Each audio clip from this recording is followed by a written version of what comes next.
Welcome everyone to another episode of the Shaman's Way podcast. As always, this episode comes from the teachings of our amazing friend and shaman in residence, Kriket.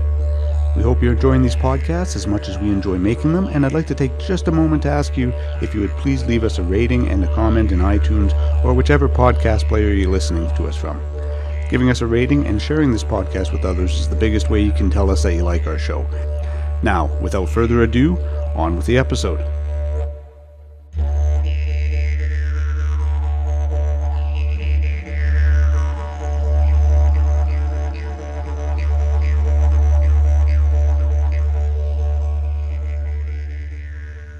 Hello everyone, and thank you for coming back and for lending me your ear and giving me your time so that I can share with you some of my thoughts or some of my ideas. I am very happy to have this broadcast on December 30th. I am delighted that it came at a time when we could talk about the turn of the wheel. The use of New Year's Eve of December 31st, an arbitrary day. I understand the Gregorian calendar and blah, blah, blah. I understand why we have December 31st. So if we want to take it out of the language of time and put it into the language of shamanism, what would we do? And for me, I like to reflect on the turning of the wheel, the turning of the medicine wheel. The medicine wheel is an accurate assessment of time in that everything moves and nothing ever remains the same. So I know a lot of you get that, and I sound like I'm wandering off topic, and I assure you I'm going to get somewhere. I assure you I am. Right now, we have just come out of the winter solstice, and winter solstice is a very powerful time for me. And we have just come out of the long snows moon, which is elk. Elk is a very mysterious being, especially to those of us that are southerners, to the Inuit, to the Dene, to the wonderful human beings of Greenland and Siberia who have seen the elk and worked with the elk and have stories of the elk. It is a rich history. We are now in the Earth Renewal Moon, which is the snow goose. And the snow goose is seen as the harbinger, the carrier of souls, or the beginning of the time. And we have just come out of the western moons. So the western moons are the duck's fly moon, the freeze up moon, and the long snows moon. All of those moons really work on that separation of light and dark. So we've just come from the autumnal equinox. We come through those moons and we are experiencing that separation of lightness and dark. So on this turn of the wheel, we are now into that time of the north and into the time of that essence of the strength of darkness. So how do we impregnate ourselves with something that gestates? How do we move our own self into that renewal? This is the Earth Renewal Moon. How do we renew ourselves? This is all part of the turning of the wheel. As we move from the north and as we come into the coming of spring equinox, now we're bringing darkness to light. And this is a tricky time of the year, the turning of the wheel from January to the end of February. For me, it is a tricky time on the wheel because as we move from dark into light, I often am shown by my spirits this incredible variation of grays, and that is a part of the medicine wheel for me, the northeast part, that is my betwixt and my between.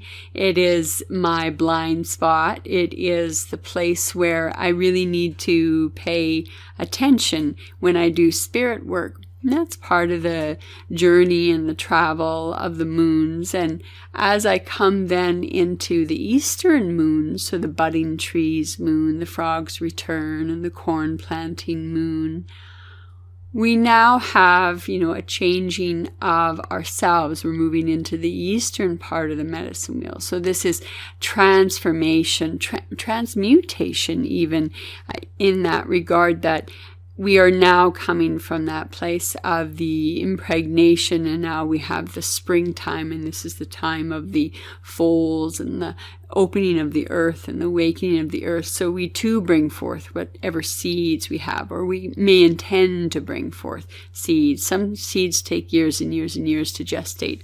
Some of the dreams you may have had dreams since you were a young person and you haven't yet brought those dreams forward. So sometimes things take years in the gestational process, and there's nothing in our journey that says that we need to do such and such by such and such time, unless of course that's the message that you get. You need to do this by la date, and that's through your relationship with your spirits, and that's part of your journey. But this is more of the generic discussion with regards to the turning of the wheel. This time of darkness that we have, this time of newness, so that turning of the year, that turning of the calendar year, that beginning, the day one, so to speak, January 1st, 1/1. And we have that opportunity to explore ourselves. And one of the aspects of the turning of the wheel in the darkest of the dark is we ask ourselves, what is it that is holding us back? So, those lists that we make. What I like to do as the wheel turns is that we come through from the solstice, and the solstice brings us into that absolute time of darkness, that peak of darkness, that tilt of darkness to light.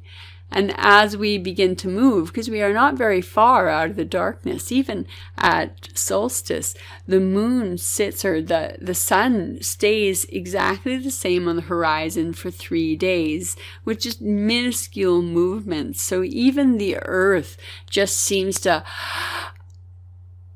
pause and then exhale into the coming of the new year. Where do we want to come in this turning of the wheel? I talked a little bit about the Earth renewal moon, the cleansing, and the big winds moon. These are the northern moons. These are the moons that bring us into the eastern part of the medicine wheel. Again, we're bringing that darkness into light. On this part of the medicine wheel, we have, the star nation is very, very vibrant at this time of year, for we have so many hours that are not light, at least those of us in the northern hemisphere. In the southern hemisphere, you're experiencing the exact opposite. And for our neighbors to the north of us, they won't see sun again until I think it's January 12th or January 22nd. So they now are in the land of the eternal night and the time of the big dreamers, the celestial of the great bear, the great dreamer, the great dream time. Why the circumpolar regions have bear stories within their mythology and their cosmology, and is because that bear is that hibernation. It reminds those of us who live in the northern reality that we have to come into this place of darkness. So I'm wondering what my friend Bat might be thinking with regard to what would be a good representation for the dark time in, say, Australia or in New Zealand or in South Africa. What would be an equivalent? And my mind turns to that, and my mind thinks about that. However, I have gone off on a little tangent, and I apologize. One of the useful tools, I'm going to stop my explanation of the moons and just come into some actual practical applications that I like to use and perhaps you would find of interest to your own self. Draw yourself a medicine wheel. I know I've talked about this before. And maybe what I've done with people in sessions for tracking something is I use a medicine wheel. sometimes I use the directions of the medicine wheel. So what usually happens to you in January? What are your behaviors like? And we track for an entire year. So what are your challenges? What are your months like? What are your challenges? And perhaps you could do that for yourself. Do you know about cycles that you have in your own life? Do you know about things that you run into in March or in June? Do you have these sorts of things? If we keep track of what occurs in our life and what occurs to help us express our experience, we can look at how positive or how negative we can express our experiences. Where is our shadow coming up? Tracking our shadow in the medicine wheel, tracking what is the stalker, what stalks you on the medicine wheel, what stalks you on the year, what stalks you, what is it that gives you those bad thoughts, what is it that gives you the bad behaviors or apathy or whatever it is that gives you something that stops you in your tracks. What is that never stops hibernating? And inversely, it's also a really good way of tracking the very positive aspects. I know that always for me, February is hang on to your hats. It's February, which means it's always a very, very fast month. It's a very deep month. It's a very powerful month of spirit. And when I move into March, I know that the energy for me in March really changes, because it is that earth awakening. Even though, in Edmonton, the winters can last for a very long time. Sometimes it feels like 8 or 9 months, and my word, it can carry on and be a long extension of not a lot of greenery. Anyway, that's a run-on sentence that didn't need to go on. The aspect of working with that is tracking the good things in your life. I think that we need to bring more consciousness to the good things. I know that we have lots of ceremonies, we have lots of discussions with regard to what is wrong with me, how can I heal me? And I really would like to turn your attention to the fact that there are many, many good things about you, and perhaps maybe this year you can use a medicine wheel and you can track what are the good things in my life. So what is the gift that you could have awoken by the earth renewal moon or by the rest and cleansing moon?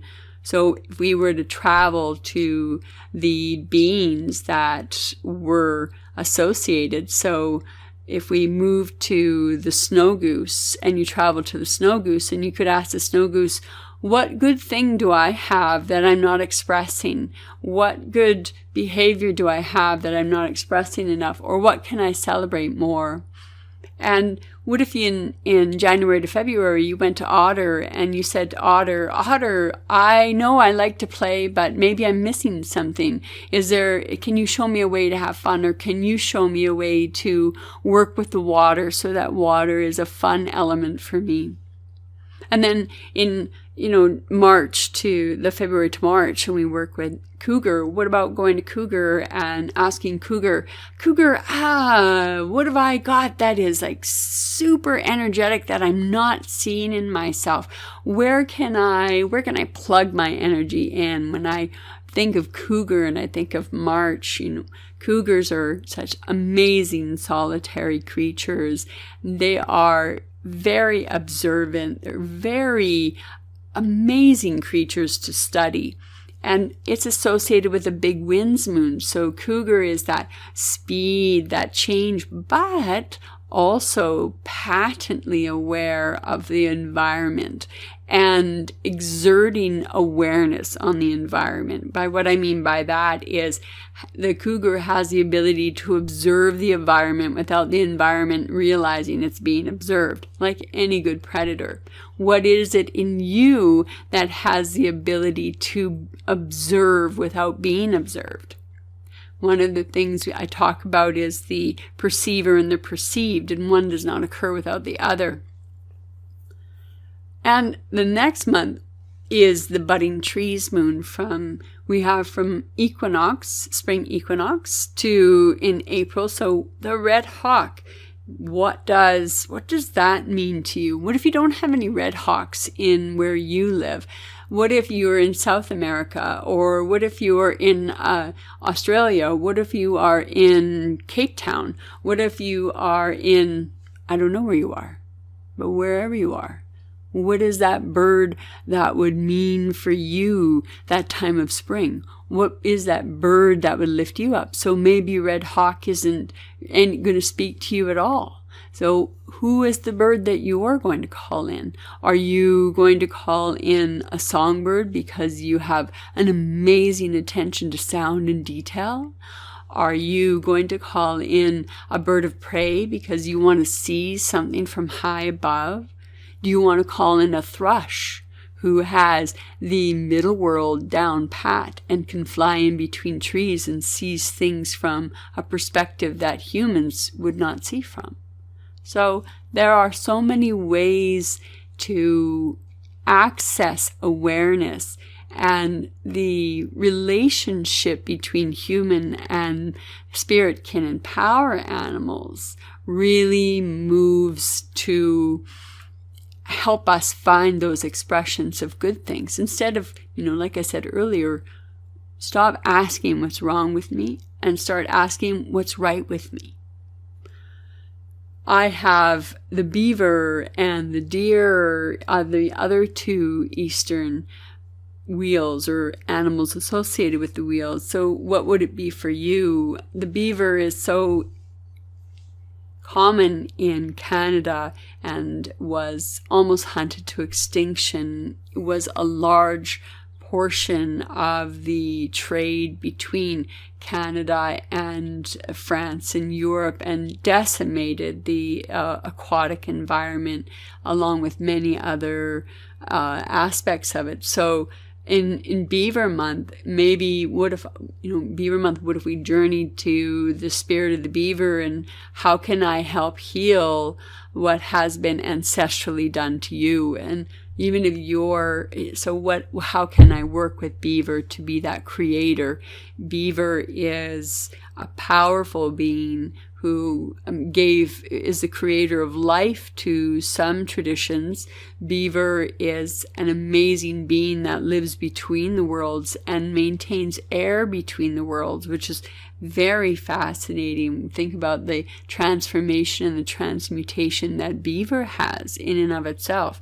What do you see in your aspect of self? How do you see yourself as a creator, a manipulator of your environment? Beavers create aquatic environments. They are essential to the deciduous forest, to the aspen forest, the boreal forest, essential to it. Deer was my very first power animal, and she rests beautifully from May to June.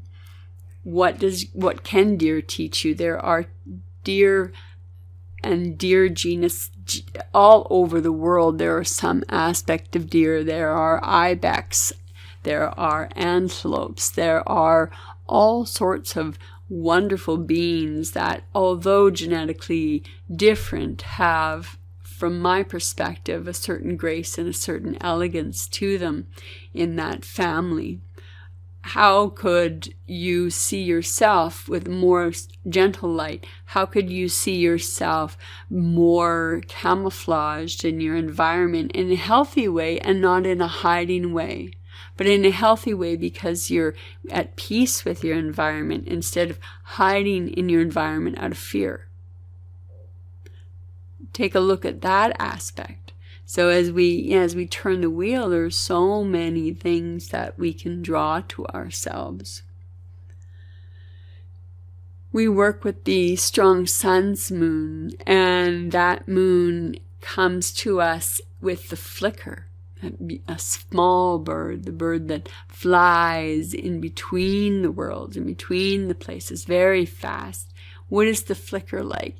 And how does it sit on a branch? Does it sit still? Does it move a lot? Some birds move a lot. One of the ways you can tell a difference between a raven and a crow when they land anywhere is the crow dances and talks, and the crow is the crow, right? It's like, and just moves around and is a jittery.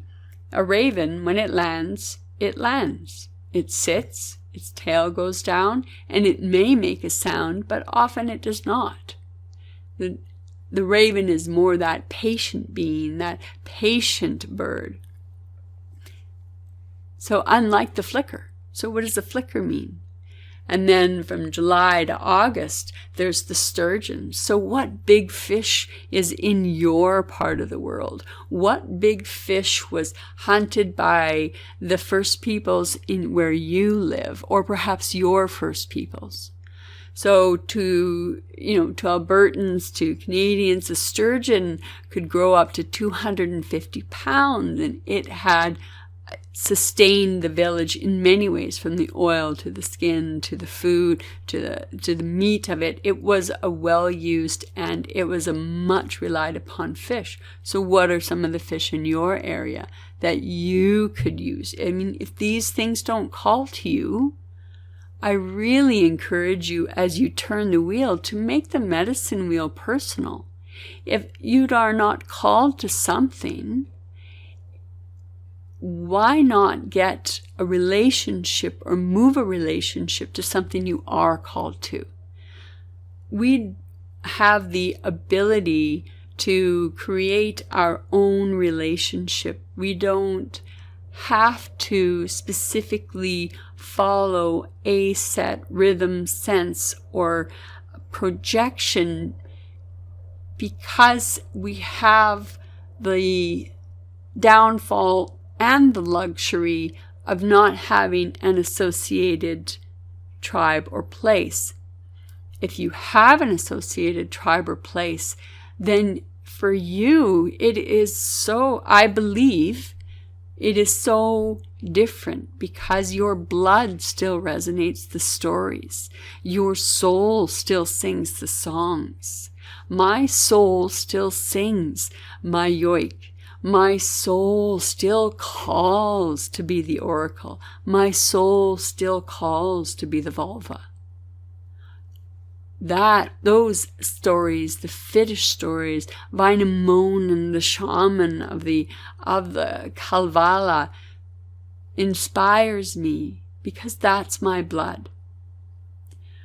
If you don't have a relationship to your blood, then create a relationship to the world that you live in. You deserve that.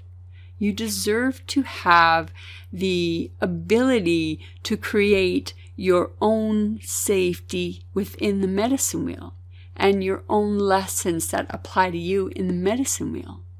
The journeys that I recommend, you can take those journeys and apply many of them to various aspects of the spirit world. So if the catfish is your fish and not a sturgeon, go to the catfish. What does the catfish say? We move into the brown bear as we come into that time of autumnal equinox. And the deer and the flicker are the moons and the spirits that fly around June 21st, summer solstice, the longest day, the night of the Fae, the time of movement, the time of quickening. How is that going to feel to you on your medicine wheel? What is the autumnal equinox going to feel for you on the medicine wheel? Right? And then that becomes the brown bear and the raven. And those two spirits, they work right around the autumnal equinox. So what does the bear teach us? They're not quite ready to go to sleep in August and September, but they're very active. How are you active in August and September? Or do you start to shut down? What does your turn of the wheel talk to you about? We have the raven and the snake. What is the relationship between the raven and the snake?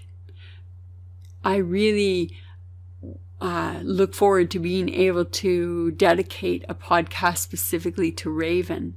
And I am expanding my view of raven, because my relationship with raven began many, many years ago. And the way that my relationship with raven began was I was given the last line of a story. And I had to write a story backwards.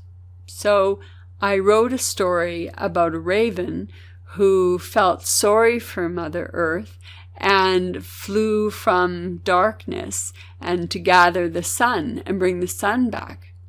And then, I think it was 2 years after that, I read the Pacific West Coast creation stories where Raven was the being that brought the sun to the people. And that, obviously the connection wasn't lost upon me. However, to have the land share a story with me creates a bond for me with Raven. So my bond with Raven has been the trickster, has learnt the trickster story, has the big call, has the throaty voice. I love the sound of the raven. And the other part of me wants to explore the raven from the Norse traditions. What do the Finnish people have to say about the raven?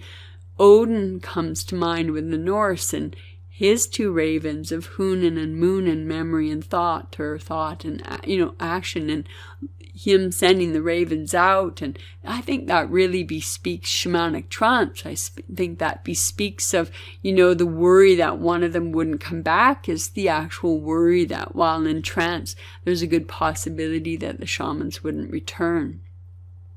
And I think that bespeaks part of the mythology of the raven as well, is that harbinger of the soul, that carryover mysticism. And so there's a different flavor to the raven. So I'm attempting to incorporate that into my learning and my understanding, where my first home with raven is the story that the spirits of the land gave to me. Snake. How are you a snake? And let us take the positive. Don't forget, the turning of the wheel is a positive. This can be a positive experience instead of looking for what's wrong.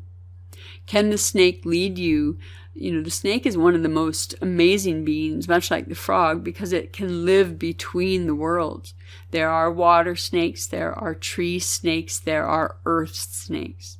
Snakes live in the environments and teach us about the ability to travel between the environments and the ability to move up the world tree. If you've ever had the pleasure of watching a beautifully huge snake slither it and move its way almost like a spring up a tree, it is one of the most amazing things to watch, or to watch a beautiful green snake slither so quietly along a tree branch. So the snakes that live in the water, they are skimming the surface. And how many times have I talked about water being that liminal place? And if you want to learn more, check out Sealskin, Soulskin, and the story that I tell there, and the sharing of the relationship between water and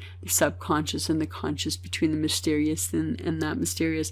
So when we move into the September and the October months, what are your patterns in those months? How can snake take you to the different parts of yourself for you to explore without fear or without judgment? If we come into our shadow with fear and with judgment, then the darkest part of ourselves will either attack us or hide from us. If we come in with open minds and curiosity, then we come into it as into a place of non-threatening. You're not threatening anything. You just want to see what is there. You're not promising that you're going to change everything, but how about exploring the inner aspects, the wet aspects of yourself, the hidden aspects of yourself, the heady upper branches part of yourself with snake. And raven flying, so beautifully, one of the few birds to fly for absolute fun. And maybe have some fun with your imagination. What can your imagination bring you? How can you fly through the currents of imagination, or the currents of the spirits that speak to you? And we end off at winter solstice with the elk, with that mysterious being. And one of the stories that I read about elk that really inspired me was that elk is the being that catches the lightning, and the lightning moves through the elk's beautiful antlers, through its body, out its hooves, and into the earth, and is the transmuter between the celestial into the physical. And I love that image of the elk, and I love the image of lightning striking. I don't love the image of lightning striking an animal. I understand the death aspect of it. However, there are also shamans who are chosen in Siberia because they've been struck by lightning and survived, and automatically you're a shaman. And the elk, in that regard, talks about the energetic transformation. So I don't want you to think that I wish to see an elk actually hit by lightning. And this is a metaphorical and a mythological relationship, and not an actual relationship. So this is just some ideas of what you can do around the wheel. I like to track things around the medicine wheel. I like to open people's eyes up to tracking behavior just using a simple / universal, incredibly complex, I will never stop learning about it, medicine wheel, to better understand ourselves and to see ourselves. We talk about the experience of the unconscious, the liminal, and making the unconscious conscious, and the looking upon the wheel and tracking yourself upon the wheel. We have that universal question, who am I? And I challenge that and ask, who am I becoming? And I see that on the wheel when I express it on the medicine wheel. The other aspect I use is I use different beings in each of the directions. So I would have a seer in the north, I have a stalker in the east, I have a dreamer in the west, and I have the sorcerer in the south, and I have myself in the center. And so we do journeys together to find out who, we go to the center of ourself, we see ourself, and then with, what we do is we separate our vision. So you then have the ability to shapeshift or split off into two aspects of you, split your consciousness. And that's not a difficult thing to do. It's absolutely open for you to do that. And then what I like to get people to do, and I also like to do, is to see what stalks me. What is that black cloud above my head? What is it that's whispering in my ear? What am I pulling behind me in the sack of my shadows that is, tripping me up? What is the sorcerer? What is it that creates? And your word of the understanding of the word sorcerer is not lost upon you. But the dreamer, how does the dreamer see it? So when I recognize what's stalking me, when I realize what magic, what sorcery is about, and undoing the curses, undoing the negative attachments, undoing those aspects are very important. And as the dreamer, what is the dreamer? The western part of the medicine wheel, the part of introspection, that part of the subconscious consciousness. What does the dreamer see? How can we dream our life differently? How do we dream that part of ourselves? And then in the north is the seer, and the seer is that who is not captured, or that who is not limited by physicality, but the seer has the ability to move beyond the physical and have the opportunity to look around everything and to try not to be blind to its own blind spots. That's the seer. That's who rests in the wheel. So by giving us positive aspects, the dreamer and the seer, we have a better relationship with what stalks us and what bad medicine, what is the sorcery behind it, even our own sorcery. How do we sabotage our own self, right? And in the center of self, what do I want to see? And that's where I want to access the dreamer. That's where I want to access the seer. What do I want to dream in my life? How do I want to see this? So I would journey to the seer and ask to get an all-encompassing view of my life. And I don't do those journeys often because I find that I try to transpose upon those visions and those images my own expectations. However, I have been taken to seers who won't give me the time of day for that sort of BS and tell me immediately how to experience or express XYZ, right? So they're very calculating and cold in their assessment. However, fantastic teachers with that particular point of eye or that particular point of view. So I leave you hopefully with some food for thought. I leave you hopefully with some ideas. Perhaps on New Year's Eve, if you're not going out, perhaps you can do a 12-card spread on a medicine wheel. So put in, what is the card that represents your renewal? What is the card that is the rest and cleansing? What is the card that is cougar? What is the card that is, and go on and figure out, do a 12-month spread and use the medicine wheel. How are I bringing darkness into light? What is in the morning? What is in the east for me? What is in the midday? What does the midday look like for me at the southern part of the medicine wheel? What is the corn planting moon, the flicker, that time of summer solstice? What is that? How am I inspired? How am I influenced? How can I bring something to consciousness by looking at this? So there are many forms of tools we can incorporate using different types of tools. I recognize that, tarot cards are not shamanic per se, but I love throwing the stones, bones, nuts, and teeth.